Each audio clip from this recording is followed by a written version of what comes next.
न मीर रहा न गालिब है, न प्रेम के वो फसाने हैं, बेदी भी नहीं मंटो भी नहीं, जो आज की दहशत कह डाले हैं। नमस्कार, आप देख रहे हैं दी कंटाप, मैं हूं प्रफुल्ल। 21वीं सदी में भारत में लोकतंत्र की एक नई परिभाषा लिखी जा रही है। लोकतंत्र को नए तरीके से उसे परिभाषित किया जा रहा है, उसका भविष्य तय किया जा रहा है। दरअसल हुआ क्या है कि सदन में 12 सांसदों को बोलने का खामियाजा भुगतना पड़ा, सवाल पूछने का खामियाजा भुगतना पड़ा। उन्होंने सरकार से सवाल पूछा, किसान आंदोलन पर चर्चा करने की बात कही तो उन्हें निलंबित कर दिया गया।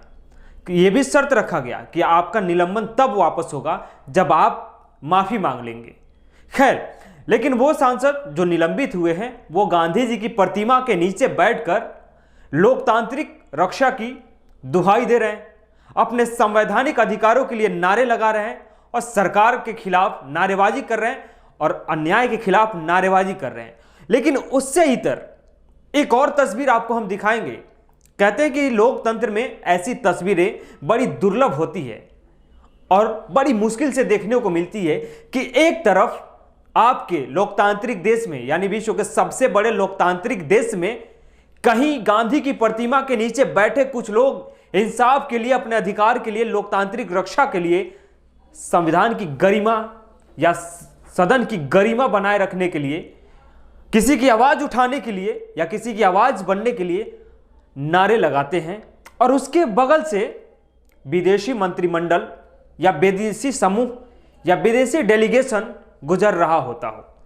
दरअसल गांधी की प्रतिमा के नीचे 12 निलंबित सांसद विरोध प्रदर्शन कर रहे थे और उनके जस्ट बगल से मंगोलिया का डेलीगेशन सदन के अंदर जा रहा था। यानी शीतकालीन सत्र के दौरान स्पेशल डेलीगेशन के तौर पे, स्पेशल गेस्ट के तौर पे मंगोलिया के कुछ सांसद, वहां के महाधीश या वहां के नेता शीतकालीन सत्र में अतिथि के तौर पे आए थे।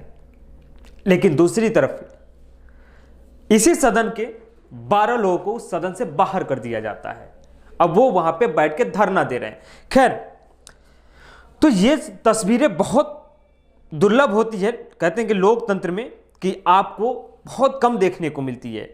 शीतकालीन सत्र के दौरान तीसरा दिन था और तीसरे दिन भी ये सब हो रहा था।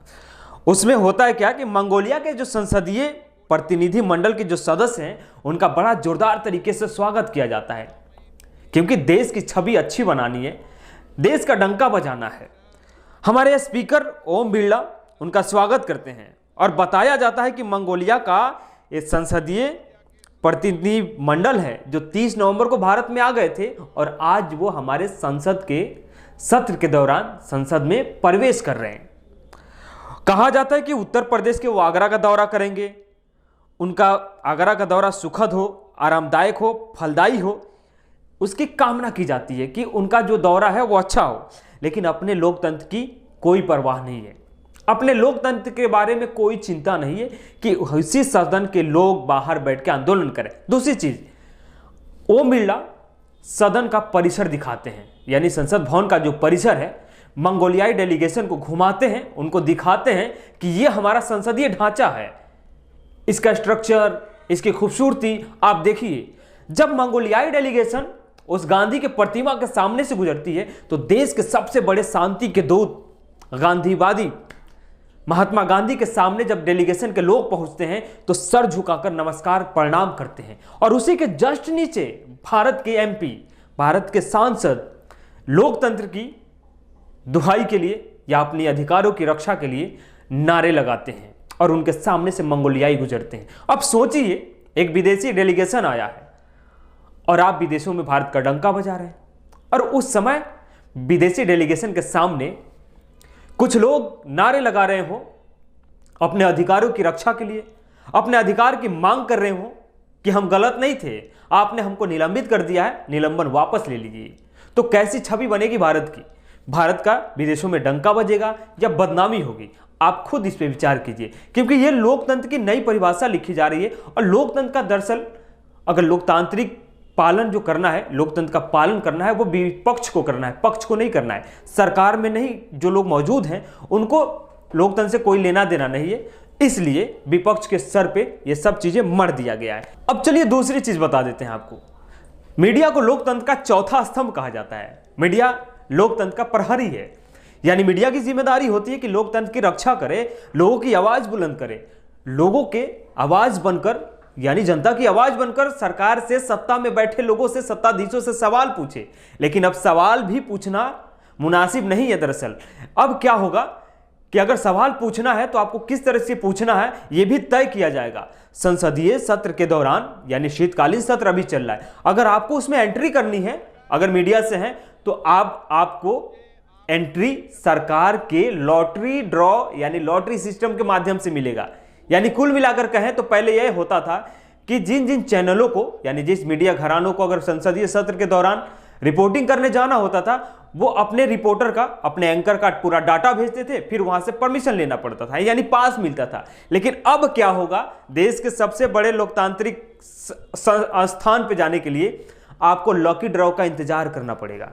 सरकार लकी ड्रॉ निकालेगी और जिनका उस लकी ड्रॉ में नाम निकलेगा, जिस मीडिया घराने का नाम आएगा, उन्हीं को अंदर जाने का अनुमति मिलेगा, वही लोग अंदर जा सकेंगे और रिपोर्टिंग करेंगे। खैर, उस पे प्रेस क्लब ऑफ इंडिया ने भी आपत्ति जताया, कहा कि दुनिया के सबसे बड़े लोकतंत्र में संसद में पत्रकारों के प्रवेश पर लॉटरी सिस्टम के माध्यम से नियंत्रित किया जाता है।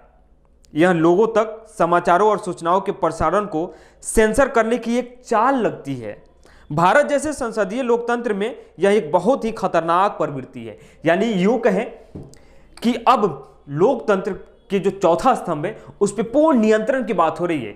अब हम जैसे कहेंगे वहीं से ही खबरें प्रसारित की जाएगी। यानी सेंसरशिप जैसे होता है कि फिल्मों में कि कौन से सीन दिखाने हैं, कौन से सीन नहीं दिखाने, उसी तरीके से अब होगा कि किस खबर को आपको प्रसारित करना है, किस खबर को नहीं करना है। तो ये लोकतंत्र की नई परिभाषा है, लोकतंत्र की नई ढांचा घड़ी जा रही है, जिसमें सरकार सब चीजों को अपने अनुसार, अपने अनुरूप गढ़ेगी, बनाएगी, उसे संचालित करेगी। खैर, देखते रहिए और क्या क्या होता है। अगर अभी तक आप हमारे चैनल को सब्सक्राइब नहीं किए तो सब्सक्राइब कीजिए। यूट्यूब पे देख रहे हैं तो बेल आइकन दबाइए, अगर फेसबुक पे देख रहे हैं तो फॉलो जरूर कीजिएगा।